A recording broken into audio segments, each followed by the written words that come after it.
Nina and Shadow are black swans, one of only 2 species of all black swans in the world. Nina and Shadow are from Australia. Waiting for somebody to come out front there. Give me a minute. They're in this, and they're coming down between some of the and the black.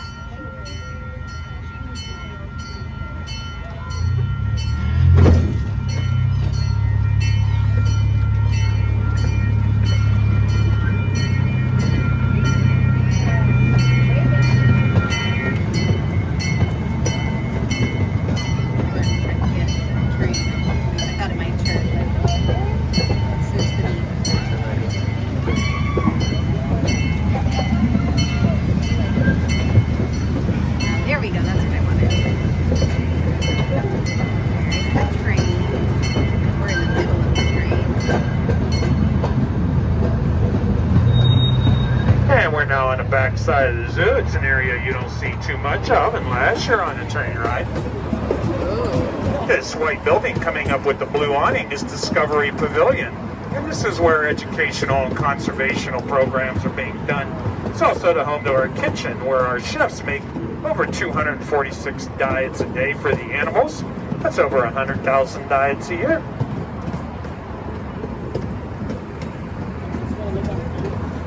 On the right is Abercrombie Health Clinic.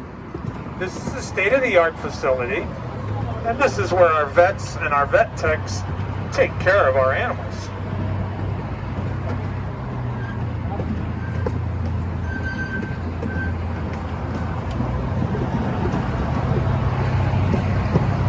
On the right is the Animal Enrichment Workshop. Now, that's an area where handlers give the animals bags and boxes to play with. It sort of develops their natural foraging abilities, and they get treats too. And on the left is a ferocious 101 freeway. Ferocious.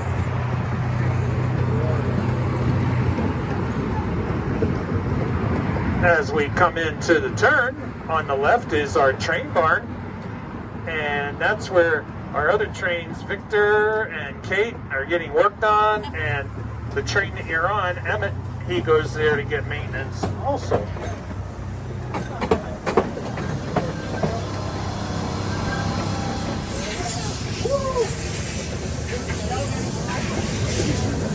On the right is Gibbon Island, and this is home to our white-handed gibbon apes. They are the smallest species of gibbon ape. They are from Indonesia. So we have 2 gibbon apes here at Santa Barbara Zoo. We have Jasmine, who's 44, Bono is 40, and they are considered senior citizens in the ape world. You can see, looks like Bono is lounging on the bridge there. So, just because they're considered senior citizens in the gibbon ape world, don't be fooled. They can still leap 35 feet at a time and probably have the strength of 2 men. So, during the day, all that hooting and howling and real jungle-like, really cool noises come from these guys when they're communicating and swinging and having fun. They're sort of kicking back right now. But the other thing you want to notice is that there's no fence. So, gibbons don't go to the water. So, there's no need. The water serves as a natural boundary between here and their island, and they're good with that. And if they were a monkey would swim right across and join us in the train, but apes are not monkeys. So, matter of fact, one of the easiest ways to tell the difference between apes and monkeys is monkeys have tails and apes do not. That also means that an ape could never be a monkey's uncle.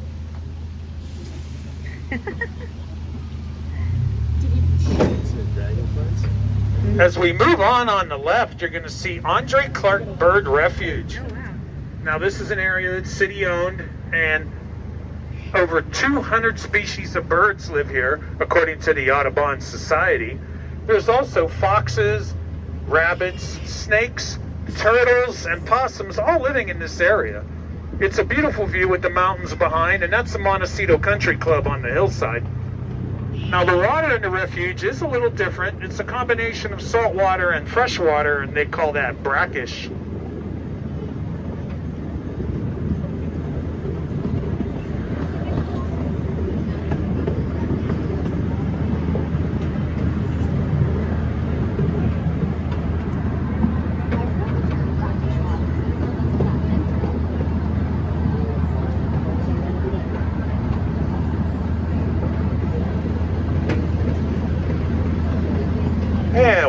up on the backside trestle, this is where we usually blow our whistle.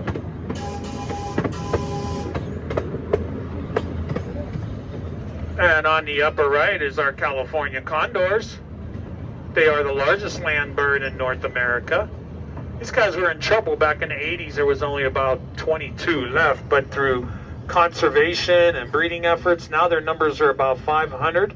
More than half of those are in the wild. They can grow to be 27 pounds and have a wingspan of 9.5 feet.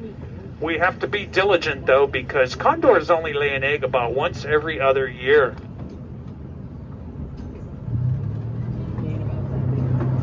And we're coming into the African forest part of the ride.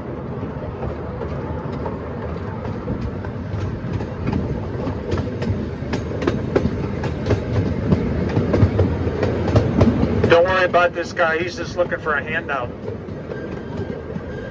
What do you call an alligator with a compass? A navigator. What do you call an alligator that starts trouble? An instigator. Okay, I'll quit. On the side here, this rock formation is part of the gorilla enclosure. We have two gorillas here at Santa Barbara Zoo. We have Bungorian and Zinga. They are lowland gorillas, which are endangered. These guys eat about 40 pounds of vegetation a day, and they weigh about 400 pounds.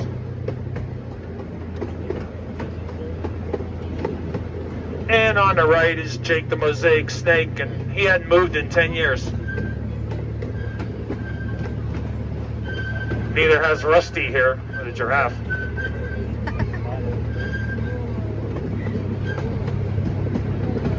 We now come to our Maasai giraffe area. We have 4 giraffes at the Santa Barbara Zoo, and you can see them all right there. We have the 2 females, Audrey and Adia, and then we have the 2 males, Remy, the youngest of all of them, and Theo, our newest arrival. So they are the tallest animal. And they can run quite fast. They can run up to 35 miles an hour, which is the speed of some racehorses. The other thing about them is, you know, to keep up their height and their weight, they eat, and they eat a lot. They eat 20 hours a day. And that's why they have those big purple tongues. It's like a natural sunblock, so they don't get sunburn on their tongues, because they're eating leaves off of trees all day. Give you an idea, Ramy, our youngest, he was about 18 and a half months ago. He was born at 157 pounds. He's now over 10 feet tall, weighs 700 pounds. So the other fascinating thing is they only sleep 20 minutes a day, and they sleep standing up.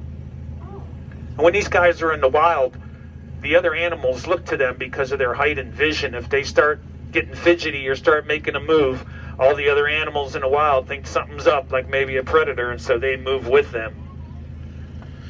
So I guess the worst thing about being a giraffe is when they get up in the morning, they have their coffee, it's cold before it gets to their stomach.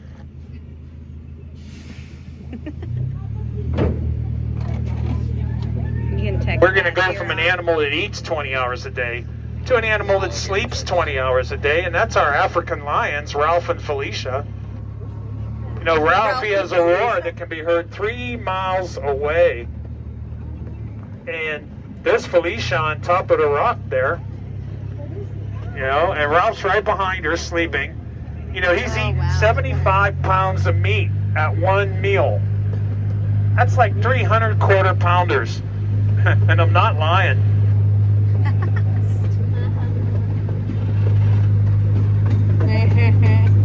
Coming up on the right, you'll see some white tents. That's part of the preschool program here at Santa Barbara Zoo. One of the only zoos in the country to have full-time preschool on campus. And we don't have elephants anymore, but we have Peanut and Peepsqueak here on the left. These guys just got back from the beach. I can tell because they still have their trunks on. And why don't elephants use computers? Because they're afraid of the mouse. The land for Santa Barbara Zoo was donated in 1947 by Lillian Child. It became the Child's Estate Zoo in 1963.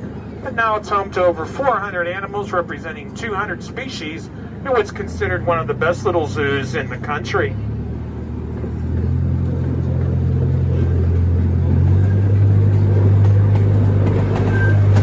Ooh, tunnel.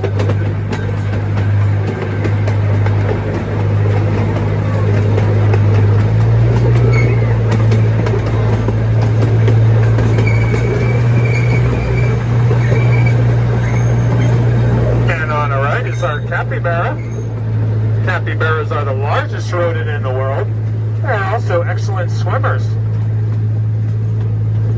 And we're coming up to the tunnel, so whoever wants to scream in the tunnel, this is your chance.